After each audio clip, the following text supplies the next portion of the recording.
The year is 1952. Palpable tension fills the air as Fulgencio Batista tightens his hold on Cuba. It is his second term as president, although many consider his rule to resemble a dictatorship. The country had been oppressed by insufficient leadership and corrupt administration. Under the Batista regime, civilians' lives are stripped of basic human rights, controlled by mass media, and large American-owned corporations monopolize the Cuban economy. The people have no say in the government, and poverty is rampant throughout the nation.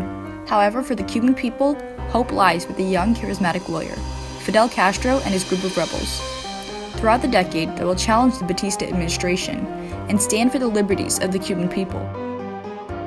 In the end, his promise was left unfulfilled.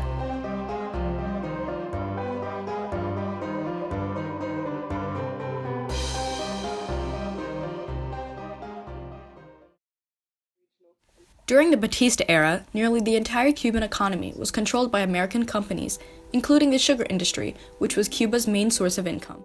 We disagree with United States foreign policy in Latin America because everything was owned by American companies. The telephone company was an American company, the electric company was an American company, and we wanted to reduce the influence of American business in Cuba. Not only that, but during his first term in 1940, Batista had been supported by the Communist Party of Cuba. Yet several years later, in 1952, during his second term, he became strongly anti-communist, which allowed him to gain political and military support from the United States. Batista's second term was initiated by a military coup planned in Florida, and U.S. President Harry S. Truman quickly stepped in to help Batista return to power by providing military and economic aid. In 1953, Fidel Castro, a young lawyer and activist, spoke out against the Batista regime, accusing the country's leader of being corrupt and tyrannical. Castro had been a candidate on a legislative ticket in a free election that had been dismissed by Batista. Support grew for Castro amongst the people due to his nationalistic rhetoric and charisma. Support was also fueled by the country's dissatisfaction and hatred for their current leader. The movement fought the Batista regime on both rural and urban fronts. Their main objectives were distribution of land to lower-class farmers, nationalizing public services, honest elections, and large-scale educational reform. The Cuban people displayed valiant efforts by fighting for the freedom of the press and basic human rights, which were based upon progressive ideals to better their country and the lives of their fellow citizens. This progressive campaign came to be known as the July 26th movement, named for the day the group attacked the Moncada Barracks, an army facility in Santiago de Cuba. The failed attempt led by Castro was supposed to be a rallying point for other rebel forces, but instead resulted in Castro and most of the movement's capture and arrest. Castro was brought to court on October 16, 1953 for sentencing. Here he gave a 4-hour speech to justify his actions and outline his plans for Cuba that would ultimately improve the lives of every Cuban person by creating more jobs and vastly improving education. This came to be known as his History Will Absolve Me speech. During the trial, public outrage at the treatment of the prisoners helped to further diminish Batista's standing among the population. During this time, Batista's control over the people was diminishing.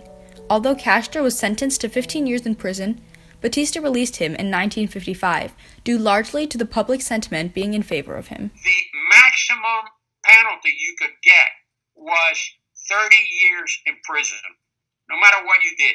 He said, but the law indicated that if it was a government that was not constitutional, like Batista's regime, then the maximum could only be 15. The end of Batista's second and final term came in 1958. The atmosphere in Cuba had reached its boiling point between rebel forces and Batista's dictatorship.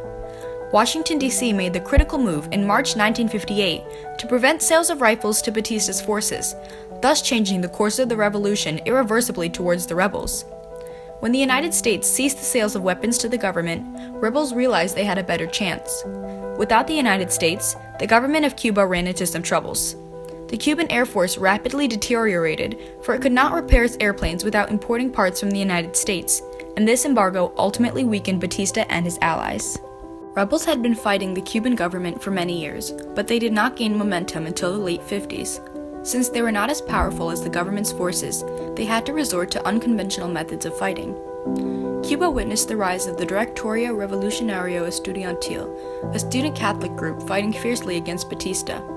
Over the course of the revolution, their military contributions made a significant impact to its outcome, from smuggling weapons against the Batista regime to fighting in total guerrilla warfare attacks, which gave an advantage to the rebels due to their superior knowledge of the terrain, coupled with the nationalistic drive to make changes within their country. Throughout 1957, Fidel Castro's small band of revolutionaries operated out of a mountain base, staging hit-and-run attacks on the government. These attacks continued to weaken Batista's army.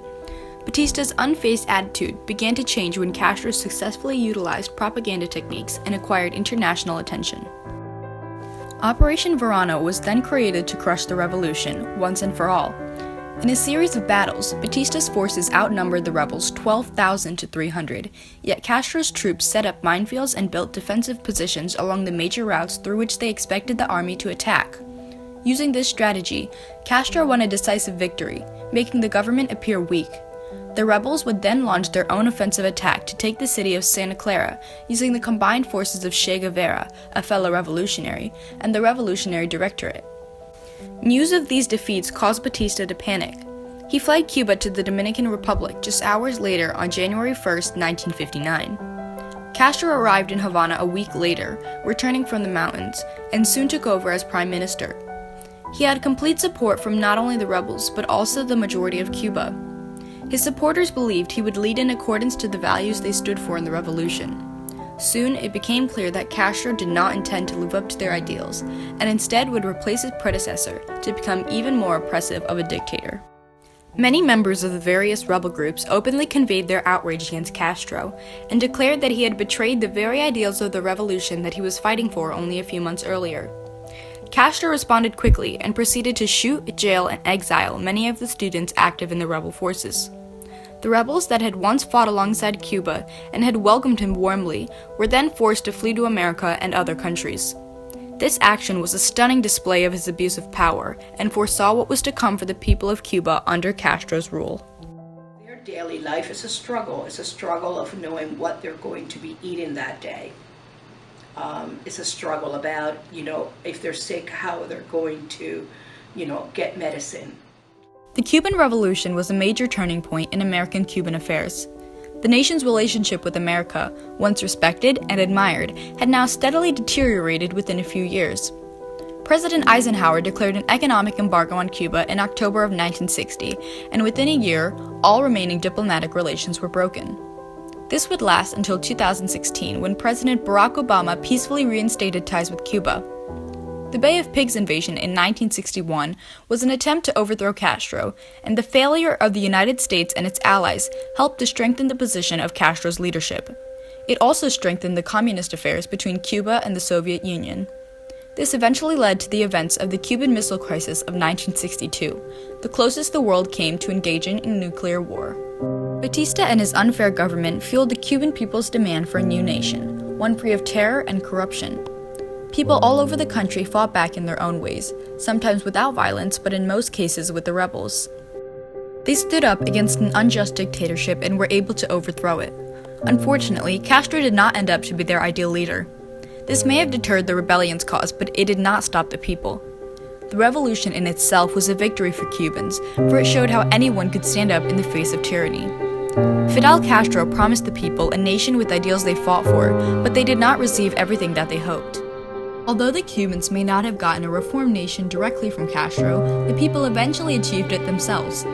During its first decade in power, the government agreed to propose a wide range of progressive social reforms to provide benefits nationwide.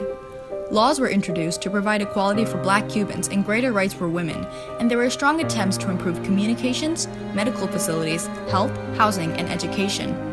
By the end of the 1960s, all Cuban children were receiving some education, compared with the less than half of the children before 1959.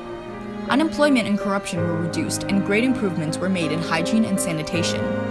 The Cuban people took a stand not just as one rebel, one movement, or even one nation, but as a symbol of unity against a government that represented division.